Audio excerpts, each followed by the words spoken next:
Assalamualaikum warahmatullahi wabarakatuh. Pernahkah kamu merasa terjebak antara profesionalisme dan godaan yang tak terduga? Seorang pemuda yang bekerja di Jepang, terperangkap dalam dilema tak biasa, harus menghadapi wanita yang menantang batasannya. Suatu hari, rasa penasaran dan kebingungan melanda ketika ia bertanya, "Kenapa kamu tidak pernah pakai celana dalam?" Jawaban yang ia terima mengejutkan dan memicu serangkaian peristiwa yang mengguncang hati dan pikirannya. Apa yang terjadi selanjutnya? Jangan lewatkan kisahnya.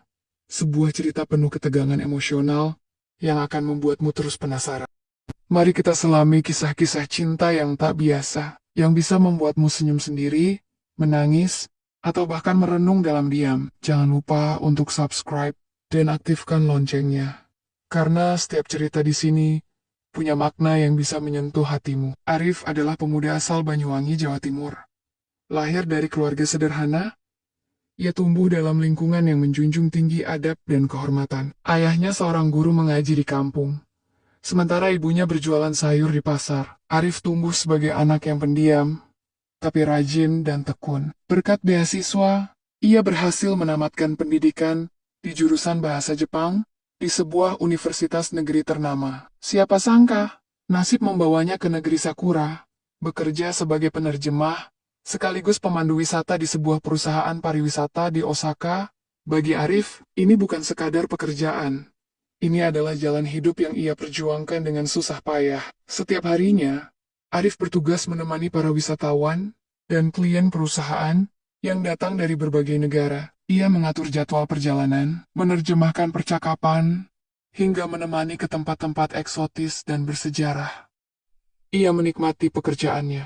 Ia menyukai suasana kota Jepang yang teratur, budaya yang tertib, serta kesopanan yang serupa dengan nilai-nilai yang diajarkan orang tuanya sejak kecil. Tidak ada yang ia keluhkan, tidak juga soal gaji atau jam kerja. Ia bersyukur, walau jauh dari tanah air, ia masih bisa menjalani hidup yang layak dan terhormat. Namun, dalam beberapa bulan terakhir, hatinya mulai terusik. Bukan karena beban kerja, bukan pula karena tekanan atasan. Yang membuatnya gelisah adalah seorang klien tetap perusahaan bernama Yukari Tanaka, seorang janda kaya yang sering memesan jasa tur pribadi setiap akhir pekan. Usianya sekitar 45, tapi pesonanya tetap terjaga. Ia memiliki wajah teduh khas wanita Jepang, dengan garis mata yang lembut dan senyum tenang. Namun yang membuat Arif kehilangan arah adalah kebiasaannya berpakaian terlalu terbuka, khususnya mengenakan rok mini tanpa celana dalam. Awalnya Arif berusaha tidak peduli.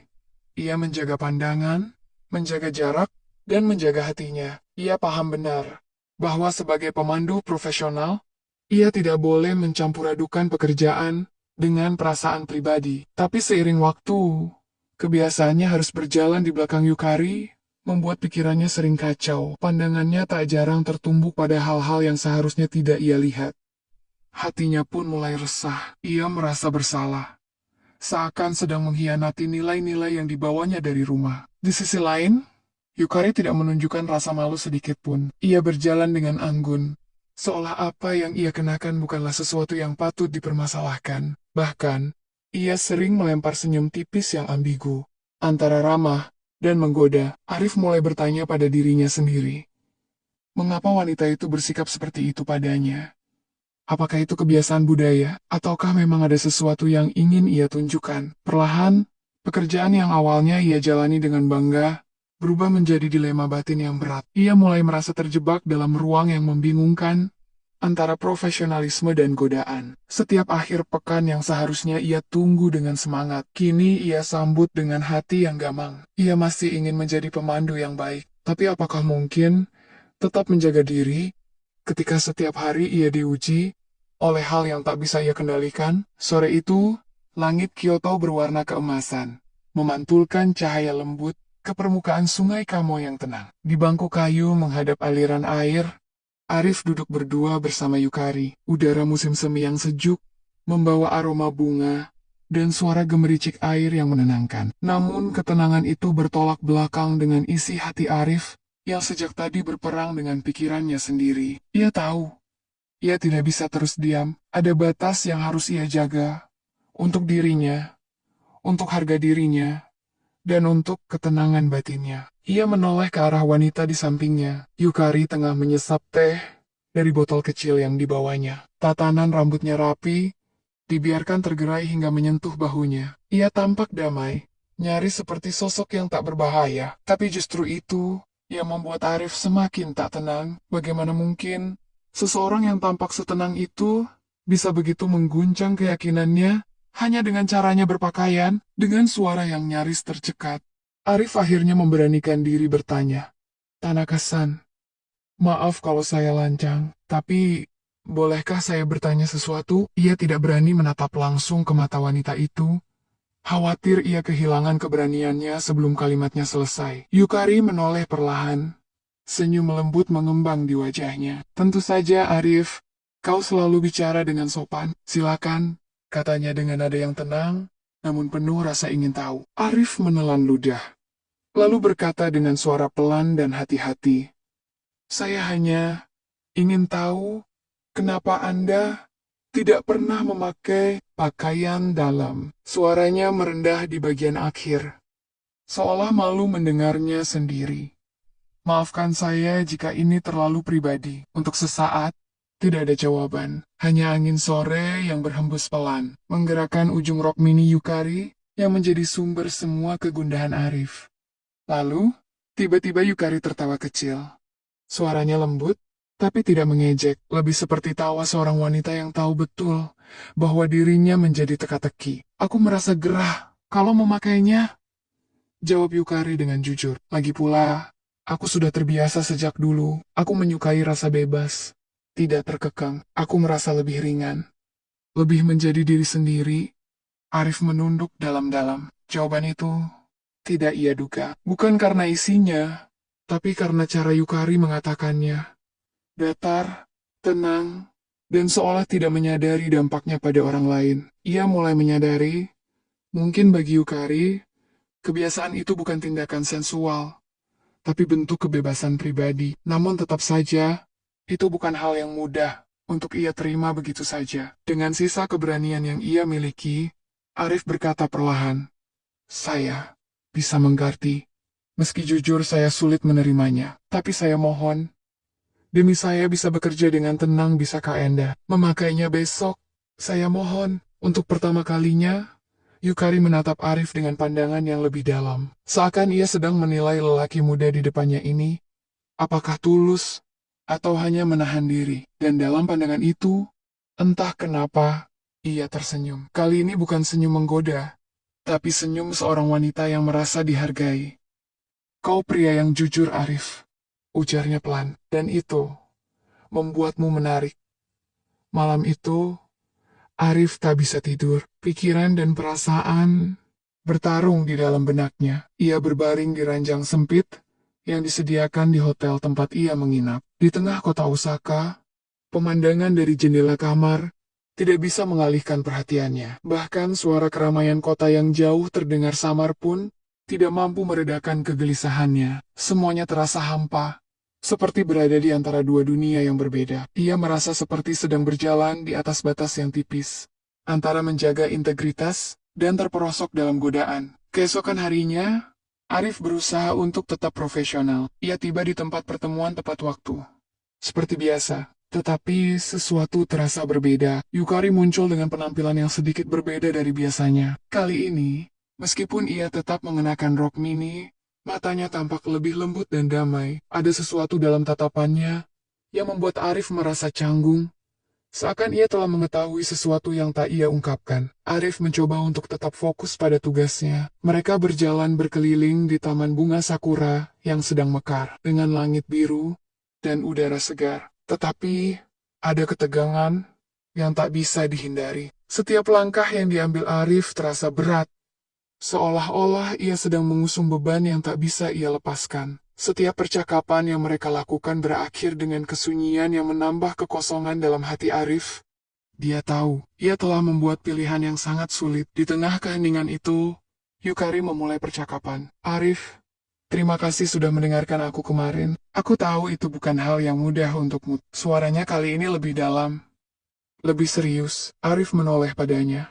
Dan untuk pertama kalinya, ia melihat seorang wanita yang bukan hanya penuh rahasia, tetapi juga penuh dengan kerentanannya. Aku ingin bicara lebih banyak tentang diriku.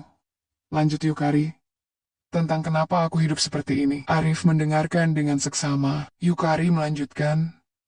Setelah suamiku meninggal, aku merasa kehilangan segalanya. Dunia terasa begitu sunyi. Semua orang hanya melihatku sebagai janda kaya, tanpa tahu siapa aku sebenarnya. Aku tidak ingin dipandang sebagai objek. Aku ingin bebas. Tetapi itu selalu membawa jarak antara aku dan orang-orang di sekitarku. Arif mendengarkan setiap kata yang keluar dari bibir Yukari dengan perasaan yang semakin dalam. Ia tahu, ia bukan hanya mendengarkan sebuah cerita, tapi juga melihat seorang wanita yang sedang membuka diri, melepaskan beban yang selama ini ia simpan rapat-rapat. Dalam hatinya, Arif mulai merasakan simpati yang mendalam, tapi ia juga tahu bahwa hatinya harus tetap terkendali, karena jika tidak, ia bisa kehilangan diri sendiri. Malam itu, Yukari mengundang Arif untuk menemani dirinya di hotel. Arif, katanya dengan lembut, aku merasa sangat kesepian. Bisakah kau temani aku malam ini? Aku hanya ingin bicara lebih banyak. Aku Aku tidak ingin sendirian. Arif duduk terdiam di ujung ranjang hotel, memandangi Yukari yang duduk di kursi dekat jendela. Malam itu, suasana di kamar terasa lebih sunyi dari biasanya. Hanya ada suara detak jam dinding dan hiruk pikuk kota Osaka yang terdengar samar dari luar. Yukari terlihat jauh lebih tenang daripada sebelumnya. Meskipun masih ada aura kesendirian yang kuat di sekelilingnya, ia menatap wanita itu yang kini memandang keluar jendela, seperti sedang memikirkan sesuatu yang dalam. Ada keheningan yang tak bisa Arif pecahkan. Meskipun hatinya penuh dengan kata-kata yang ingin ia ucapkan, tidak hanya tentang apa yang terjadi antara mereka, tetapi juga tentang dirinya sendiri. Ia merasa terjebak dalam labirin perasaan yang tak pernah ia duga akan terjadi. Aku tidak tahu kenapa aku mengundangmu ke sini, Arif, kata Yukari pelan. Suaranya hampir tidak terdengar. Mungkin karena aku merasa lebih nyaman bersamamu. Kau bukan orang yang melihatku sebagai objek. Kau melihatku sebagai manusia. Arif menelan ludah, mencoba untuk tidak terbawa perasaan. Tanaka-san, saya hanya ingin menjaga profesionalisme. Saya tidak ingin ada yang salah paham tentang hubungan kita. Yukari tersenyum tipis. Tapi, senyum itu tidak penuh kebahagiaan. Ia menoleh, menatap Arif dengan mata yang penuh keraguan dan kerentanan. Kau tahu, Arif, katanya dengan suara yang lebih lembut dari sebelumnya. Aku sudah lama merasa sendiri. Setelah suamiku meninggal, dunia ini terasa hampa. Aku berusaha mencari cara untuk merasa hidup lagi. Tapi aku rasa, aku hanya berlari dari kenyataan. Aku mencari kebebasan, tetapi kebebasan itu justru membuatku semakin terisolasi. Arif merasakan berat di dadanya. Ia ingin berkata sesuatu, tetapi kata-kata itu terasa seperti beban yang tak bisa ia lepaskan. Ia mengerti betul perasaan Yukari. Ia tahu, meskipun ia tidak pernah mengalami kehilangan yang sama, rasa kesepian itu adalah perasaan yang universal. Semua orang dalam hidupnya pernah merasakannya, termasuk dirinya sendiri. Tanaka-san, kata Arif dengan suara yang penuh empati. Saya tidak tahu apa yang Anda rasakan, tapi saya bisa merasakan betapa dalamnya luka yang Anda simpan. Namun, saya tidak ingin kita berlarut-larut dalam kesepian ini. Saya tidak ingin membuat Anda merasa lebih buruk. Yukari menunduk, memandang tangan yang terlipat di pangkuannya. Aku tidak tahu harus bagaimana.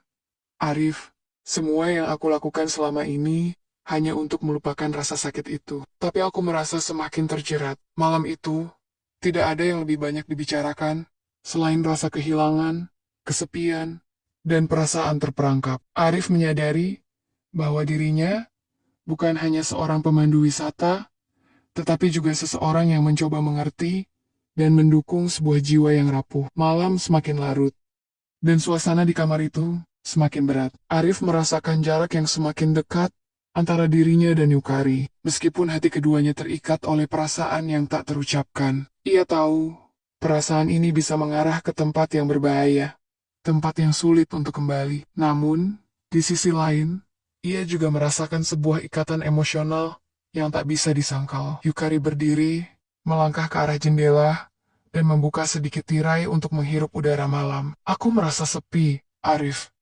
Bahkan di tengah keramaian, aku merasa seperti hanya ada diriku sendiri. Kata Yukari, suara lembutnya kembali memecah kesunyian. Setiap orang hanya melihat apa yang mereka ingin lihat. Mereka tidak melihat aku sebagai seorang wanita yang rapuh, yang membutuhkan seseorang untuk mengerti. Arif hanya menatapnya tanpa bisa berkata apa-apa. Ia tahu bahwa meskipun ia mencoba untuk tetap profesional, hatinya sudah mulai berubah. Rasa empati yang ia miliki untuk Yukari semakin mendalam, dan ia merasa terhubung dengan perasaan kesepian yang ada di dalam diri wanita itu. Aku tidak tahu bagaimana caranya keluar dari rasa ini, Arif. Lanjut Yukari, suaranya mulai tergetar. Aku tidak tahu siapa yang bisa mengerti aku tanpa menghakimi. Aku hanya ingin merasa diterima. Seperti ini, Arif merasakan gelombang emosi yang begitu kuat. Ia ingin melangkah mendekat, memeluk wanita itu, menghiburnya. Tetapi ada sesuatu yang menahan dirinya. Ia tahu ia tidak bisa jatuh dalam godaan ini. Ia harus menjaga batas, menjaga jarak antara apa yang benar dan apa yang diinginkan. Namun, ada bagian dalam dirinya yang mulai meragukan pilihannya. Dengan hati-hati, Arif berkata, Tanaka-san, saya bisa memahami perasaan Anda, tetapi saya harus jujur. Ini bukan hanya tentang kita, ini juga tentang menjaga integritas kita, tentang apa yang benar dan salah. Saya tidak ingin Anda merasa bahwa saya hanya melihat Anda sebagai pelarian dari kesepian Anda. Yukari menoleh. Wajahnya basah dengan air mata yang tak dapat ia tahan lagi. Aku tidak ingin itu, Arif. Aku hanya ingin kamu tahu bahwa aku menghargai kamu lebih dari yang kamu pikirkan. Kamu adalah satu-satunya orang yang melihatku, bukan hanya sebagai janda kaya, tapi sebagai manusia. Keheningan menyelimuti mereka. Arif merasa hatinya terbelah. Di satu sisi, ia ingin membantu Yukari keluar dari rasa kesepian dan kesedihan yang ia alami. Namun di sisi lain, ia tahu bahwa ia harus menjaga dirinya sendiri. Ia tahu bahwa jalan yang ia pilih malam ini mungkin akan menjadi titik balik yang menentukan arah hidupnya selanjutnya. Dengan suara rendah, Arif akhirnya berkata, saya tidak tahu apa yang akan terjadi setelah malam ini, Tanaka-san. Tapi saya harap kita bisa saling memahami dan melangkah ke depan dengan cara yang benar. Mereka duduk bersama dalam keheningan, hanya ditemani suara angin malam yang berhembus pelan. Arif merasa beban berat di dadanya. Ia tahu bahwa ia harus membuat keputusan, dan keputusan itu akan menentukan siapa dirinya selanjutnya. Terima kasih sudah menonton hingga akhir. Kalau kamu suka dengan kisah tadi, jangan lupa like, share, dan tulis pendapatmu di kolom komentar. Dan yang paling penting, subscribe channel ini agar kamu nggak ketinggalan cerita-cerita selanjutnya yang tak kalah menguras perasaan. Sampai jumpa di video berikutnya. Assalamualaikum warahmatullahi wabarakatuh.